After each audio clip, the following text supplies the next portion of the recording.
9 დეკემბერს საღამოს 7 საათის შემდეგ ჩვენ თვითონ სასწრაფო დახმარებას დააგვიანდა და დრო რო არ დაგვეკარგა წავიყვანეთ კლინიკაში მოსკოვის გამზირის გრიგორი მისამართი არ ვიცი რეფერალურ კლინიკაში პაციენტი შევიყვანეთ თვითონ თავისი ფეხით შევიდა ესაუბრა ექიმს რენტგენიც გადაუღეს ანალიზებიც აუღეს და ყველაფერი გაკეთდა როდესაც უკვე ანალიზების პასუხი მივიღეთ გვითხრეს რომ პნევმონია იყო და კლინიკაში უნდა მოთავსებულიყო რა თქმა უნდა დავტოვეთ პაციენტი კლინიკაში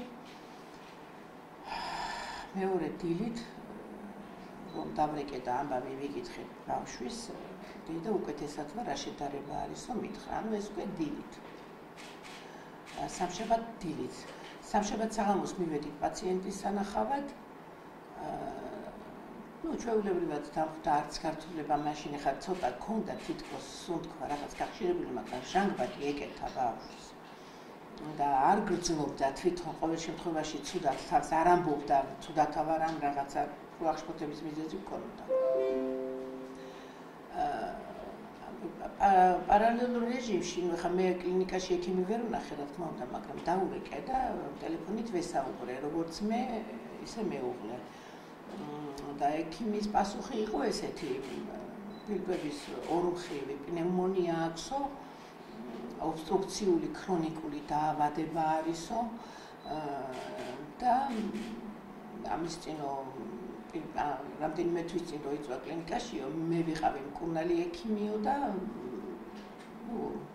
მე ვეკითხები ეს ობსტრუქციული და ეს ქრონიკული რა არის მეთქი რაიმე სიცოცხლესთან საშიში ხომ არ არის მეთქი და რაღაც შემაშფოთა ამ ქრონიკულმა და ობსტრუქციულმა არ ვიცოდი ამ სიტყვის მნიშვნელობა სამედიცინოებით და ექიმი მეუბნება არა ქალბატონო არ არისო საშიშიო უბრალოდ რომ გამოეწერებაო კლინიკიდანო აუცილებლად წონა უნდა აკონტროლოსო და ჭარბი წონა ქონდა ბავშვს და წონაში უნდა როგორმე დაიკლოსო ქათმის ნახარში ხორცის ნახარში და ასე შემდეგ დამიწყო დიეტის ну ჩამონათვალი ისეთ კბილად ისეთ თბილად მესაუბრა ეს ქალბატონი რომ მადლობები უხადე ну დამამშვიდა დამაწყნა რა არაფერი საშიშია კარგად იქნება ასე ისე და ну გაგრძელდა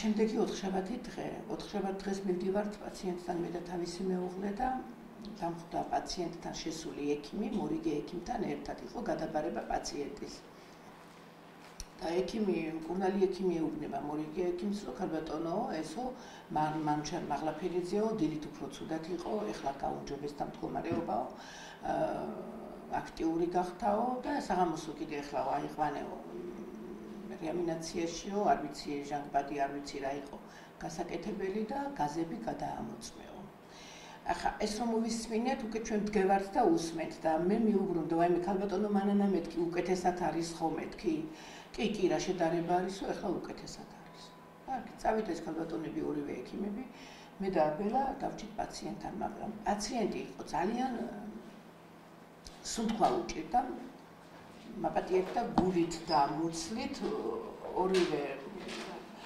პარალელურ რეჟიმში ორივე კუნთი გული თუ რა ვიცი რა როგორ უნდა ვთქვა სამედიცინო ენაზე არ ვიცი ორივე მხრივ იყო გაძლიერებული სუნთქვა ხო და მუქეშინია დეიდა მეუთხარი აი ექიმმა თქვა მეთქი რომ არაფერი არ არის საშიში დიეტა უნდა დაიცვა წოდის ბრალია ეს არ ვამშვიდებ ახლა მანჩას ну როგორმე გავიდა ეს ნახვის საათები და გავედი და კი არ გავიდა პროფესორად მანამ გავედი ვეუბნები ქალბატონო მეთქი ვერ არის ბავშვი კარგად და როდის აკყავთ მეთქი რეანიმაციაში ექიმ არა გთხოვათ თქო რატომღაც იმის იმედი მქონდა რომ აიყვანდნენ ალბათ უკეთესად იქნება თქო კი ახლა მე შევუთანხმდიო ექიმსო და აუცილებლად აღიყვანო აქ ამასობაში უკვე ნახვის საათებიც დამთავრდა მანუჩალიც გაყავთ და ვეუბნები დეიდა დამირეკე აუცილებლად რო ჩამოხვალ იქიდან მეთქი მე რო არ ვიცი იქ რო არ იყო არ შეგაწუხო ზედმეტად ან რეანიმაციაში სხვა პაციენტებიც ხო წუხდებიან და ეს არის შემომიშვი მეთქი მე გადმოგირეკო ამბავი გავიგო თქო დამრჩა დარდი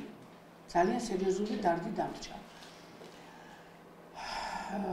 ეს იყო 8 საათზე გამოვედით თუ არ ვცდები ზუსტი დრო ნამდვილად არ მახსოვს სავარაუდოდ საათ ნახევარში დამირეკა მანუჩარმა და მითხრა რომ მითხარიო დამირეკე ჩამოვედიო და ვიდეიდა ესე მალე მეთქი თან გამიკვირდა 2 საათზე მეტი უნდა ყოლოდათ, მაგრამ ეხლა ამაზე არაფერი არ მეფიქრია ცუდად და კიო ჩამოვედიო, მაგრამ როგორ ხარ მეთქი დეიდა თქოდა.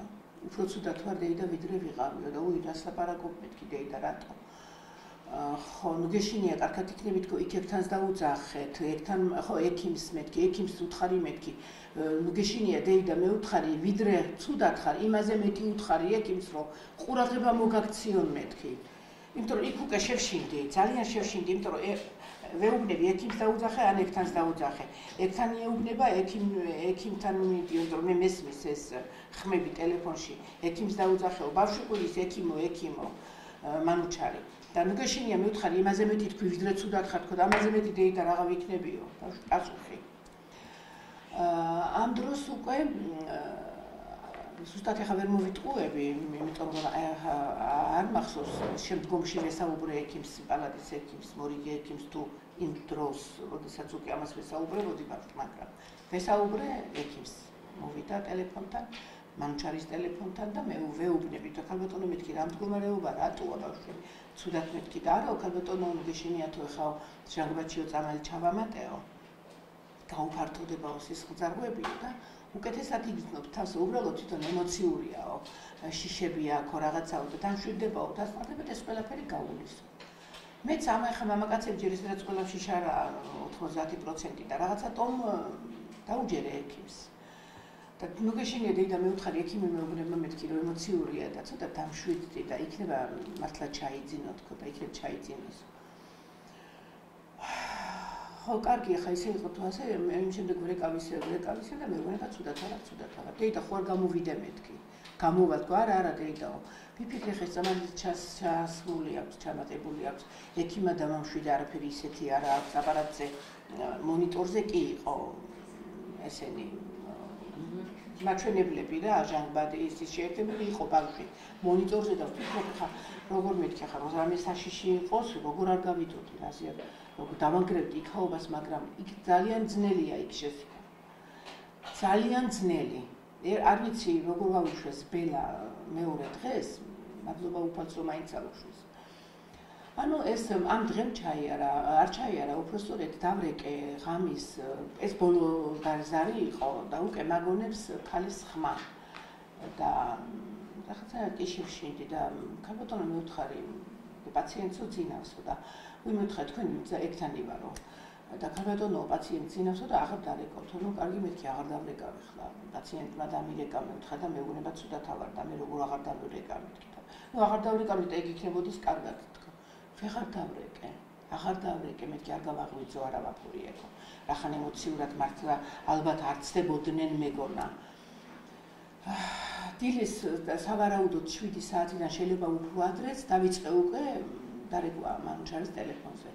მანუჩარი არ მაგონებს, რამოდენიმე ზარი გავუშვი და რო არ გამაგონა, შევშფოთდი უკვე, მეთქი რა მოხდა, ან ძინავს, ან ცუდად ხო არ არის და დავრეკე მეუღლესთან და ბელა მეუთხარი მანუჩარი არ პასუხობს, შვილი მყავს, მყავდა დატოვებული 8 თვის ბავშვი და ვერ დავტოვე 9 თვის ბავშვი. არავინ არ მყავდა დამტოვებელი, ჩაირბინე მეუთხარი ბელა ამბავი გაიგე, მეთქი მანუჩარი არ პასუხობს. ბელას იმ წუთში წავიდა, ჩავიდა, მინიმუმ 1-5 ყველაზე ბევრი ალბათ 10 წუთში მირეკავს და მანუჩარი ძალიან ცუდად არის, ანუ აუშვეს. მე მიკურს როგორ აუშვეს, მადლობა ღმერთს რო აუშვეს.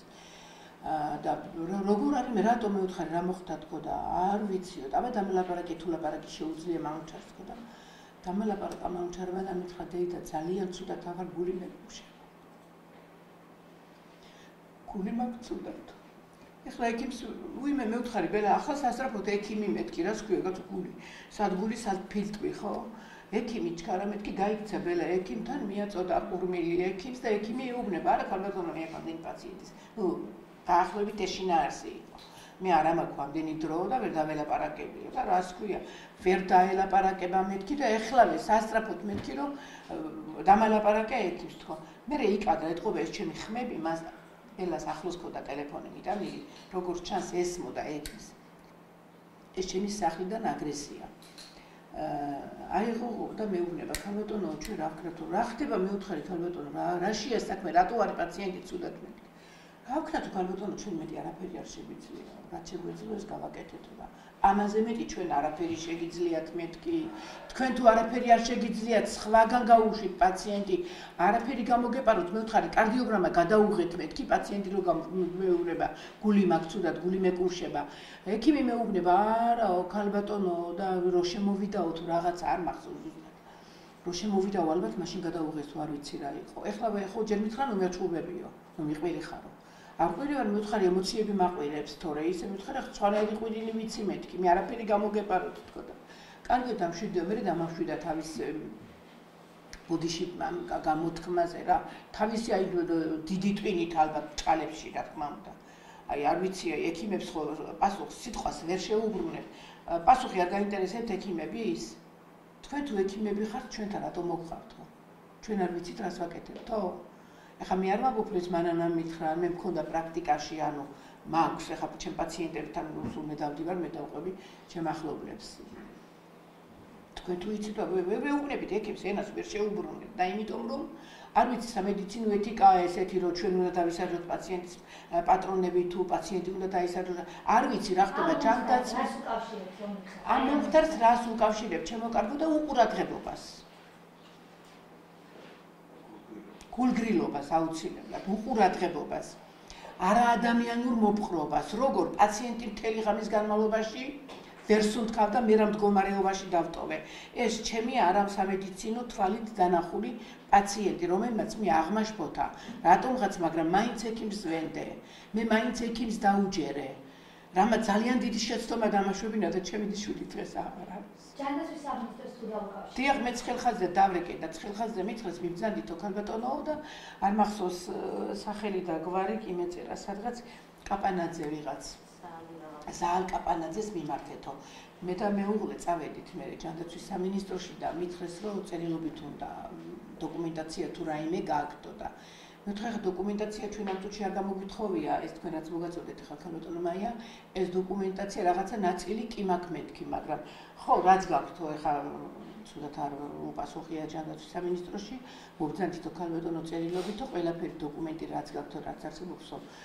წამოიღეთო და ჩაგვაბარეთ წერილობითი განცხადება ამ შემდგომ დაუკავშირეთ ქალბატონ მე მაიას და ბატონ გაიოს რომ სამართლებრივი არა არ მივიტანეთ უკვე ჩვენ სამართლებრივად გაგვემართა ეს რომ სამართლებრივად ჩვენ გაგვემართა ეს წერილიც და განცხადებაც და ყველაფერი ამიტომ მიმართეთ ამ ანუ მომდევნო ნაბიჯები არის შემდგომი ნაბიჯები ხო სამართლებრივი დავას ვაპირებთ მაგრამ რამდენად ახლა სამართლებრივი დავა იქნება ეს უკვე ამ ქალბატონის და ბატონის გადასაწყვეტია როგორ ჩათვლიან საჭიროდ ყველანაირ ნდობას უცხადებთ ჩემი და ბავშვის გარდაცვალების დაკრძალვის მეორე დღიდან საავადმყოფოში გვეწვა ერთი კვირა სტრესული ის ქონდა რა თქმა უნდა ახლა შვილის გამო და ერთი კვირა კლინიკაში გვეწვიდა და ვერ მოვიცალეთ ჩვენ რომ მაშინ მე მიგვედია ამ საქმისთვის მე ვერ დავტოვეთ იმიტომ რომ მე შინოდა წუთში რა მე არ მოხდეს ჟურნალობა დაეწყო ამასაც და არ ვიცი თქვენი მეუღლე თქვენ როგორ იყავით და რის გამო შეიძლებოდა რომ ეს შედეგი დამდგარიყო ანუ ვისი ბრალი ანუ ფილტვების ანთებით შეიყვანეს და ეს იყო ექიმების უყურადღების ბრალი რომ უფრო და უფრო მძიმდებოდა ჩვენ გვეუბნებოდა კარგად ამბობ პაციენტი უფრო მძიმდებოდა აი რა იყო მიზეზი რატოს ექიმები გატყუებდნენ ამდენი ხნის განმავლობაში ფაქტია და რატომ აი რა ქონდათ მიზეზი არ აქცევდნენ ნორმალურ ყურადღებას არ კუნანობდნენ ნორმალურად და შედეგი სოდიულობა ამის შემდეგ თქვენ ექიმს აი ამ კაპანაძეს თუ ესაუბრეთ ხო კი ხო მე რა გითხრათ უკვე ამ კარგად იქნება ყველაფერი კარგი მეუბნე საავადმყოფოში რეანიმაციაში რო შეიყვანეს ბოლო ხუჩაბათი დღე იყო ზუსტად იმ დღეს დილით მიავაცილე რეანიმაციაში რო ყავთ ეს 20 რიცხვში თუ როდის იყო ხო ბოლო დღე ხუჩაბათი დილა იყო რომ მივედი რენტგენის გადააუღე ეხოსკოპის გადაუღე რენტგენი და რო შევედი ჩემი ხელი დავაცილე რეანიმაციაში და გარდაცვალების შემდეგ უკვე ექიმმა რა გითხრათ ხო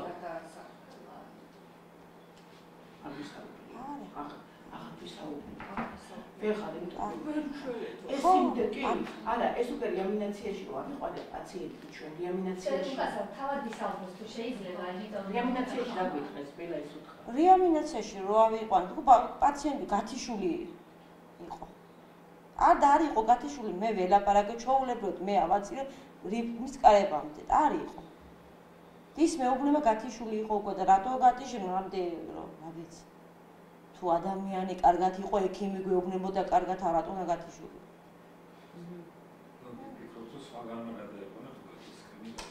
დროზე უნდა აეყვანათ. დროზე უნდა აეყვანათ რეანიმაციაში. თუ საჭირო იყო, დროზე უნდა ეყვანათ. კარგი, მოდი რამდენიმე კადრი თუ ის კადრი თორე მე ადვოკატები ხო. ერთ დავამატებ რა. კი, თქვენ თუ შეიძლება. რეანიმაციაში უკვე რომ დამძიმდა ჩვენი პაციენტი კი არა, პირველი დღიდან უკვე ხუთშაბათ დილიდან პაციენტი იყო ძიმე მდგომარეობაში, როგორც გვეუბნებოდა რეანიმაციის მკურნალი ექიმი. იმ დღესვე თუ ზუსტად ხო, სავარაუდოდ იმ დღეს საღამოს უკვე მე ექიმს შევთავაზე, რომ გადავიყვანოთ მეთქი საქმე პაციენტი. და მე ჩვენ მაგას ვერ დაგიშლითო, შევიდეთ თუ გადავიყვანთო, მაგრამ არ გირჩევთო. იმიტომ რომ სავარაუდოდ შეიძლება კარებამდეც ვერ მიყო. ანუ ეხლა მე არ ვიცი ის დღე იყო თუ მეორე დღე იყო, ანუ ჩვენ მალევე მივიღეთ ზომები რომ გადავიყვანა პაციენტი სხვა კლინიკაში სადმე. იმიტომ რომ იქ უკვე ვნახეთ რომ დაგვინდა პალატიდან რომ პაციენტი აიყვანათ რეანიმაციაში. ჩვენი პაციენტი დაახელი. ნუ ხო, დაგვიანებული ავიდა პაციენტი, ჩემი ეჭვია ეს, მე ხელს და ბრალს ვერავის ვერ დავდებ, მაგრამ ძალიან დიდი ეჭვია. ეჭვია კი არა, ეს მტკიცებულებაა ჩემი. იმიტომ რომ ეს ჩემი საუბარი ექიმთან გამომდინარე არსებობს ჩანაწერები, ხო, ალბათ იქნება ტელეფონი, მე ჩემი საუბარი მანუჩართან და მანუჩარის საუბარი ჩემთან და ჩემი ექიმთან და ექიმის კიდე პირიქით, ხო, ეს ხო ვერ ვიტყვით ხოლმე. ამიტომ ეს ყველაფერი ხო იქნება დოკუმენტალურად გაიმართება, სამართლებრივად ჩვენ იქამდე. ანუ ისი თქმა მინდა. ანუ რახან ჩვენ ვერ გადავიყვანეთ პაციენტი, უკვე გამოვიტანე კიდეც გამოვითხოვე დოკუმენტაცია და სხვა კლინიკებშიც წავედით ჩვენ რომ გადაგვიყვანა, მაგრამ შეგვეშინდა, იმიტომ რომ ვიფიქრეთ თუ კარებამდე ვერ ჩავიყვან, იქნება უკეთესად დავგვიხდეს და აი გადაწონა მაინც იმ კლინიკამ, რომ კონსერვატიები თამარ მოსვლა კლინიკაში მიყვანამდე. ამიტომ კლინიკაში მიყვანამდე რო არაფერი მოსვლა და ისე ვიქვარჩიეთ გატოვება. აქ მე ჩვენ ვეცადეთ შინაურები, რა ვიცი რა, გადარეკვები, გადმორეკვები კი ჩავიეყავ. როგორც ჩასაგრიანებული იყო. არ ნათქვამაც ხელი შეუშვალა, იმიტომ რომ კარებამდე ვერ მივიყვანთო. მაგრამ შემდგომ მოხდა რა? თირკმელები გაეთიშა პაციენტს. პაციენტს დაჭირდა დიალიზი. ჩვენ მივედით დილით რეანიმაციაში და ექიმი მეუბნება. ეს როდის მოხდა თირკმელები როცა გაეთიშა უკვე? აი ახლა ეს ის 20-ში გადაიცვალა. 20-ში გადაიცვალა, 4-5 დღე უკეთდებოდა დიალიზი. სავარაუდოდ ზუსტად ის დღე არ მახსოვს, მაგრამ ის დღე გამოჩნდება, ხო? კარგი, ეხლა დავსვათ ერთი წინადადება მეც აღარ შევაწყვეტ და აი მაშინ რეანიმაციაში იყო თუ ბალანსში? ხო. რეანიმაციაში. კი, მაგრამ თავარი შვილო, თავარი. გადაცვალებამდე რამდენი დღით აკეთეს თქვენ რომ მივიყვანთ კარებამდე? ალბათ 1-2-5 დღე იცოცხლა, იმიტომ რომ მე უკვე დიალიზზე გადაიყვანეს და მე ისი თქმა მინდა დოქტორის ესეთი წინადადება. რეანიმაციის განყოფილებას არ აქვს დიალიზის აპარატი. რეანიმაციის განყოფილებას შეიძლება მე თუ ჩემ პაციენტს კარებამდე ვერ მივიყვანდი და მე გარდამეცვლებოდა პაციენტი და პასუხისმგებლობას მე მაგისრებდა კლინიკა. სად არის ამ დროს რეანიმაციის არ ვიცი ვის ეხება ეს ყველაფერი. მე 7 საათიდან მეორე მაპატიეთ ჩემი ცვალებულზე ამას არ დავამბობდი რომ დაარბენინებდნენ პაციენტს. მე შეიძლება მეორე შემოვა თუ ადვოკატის აღარ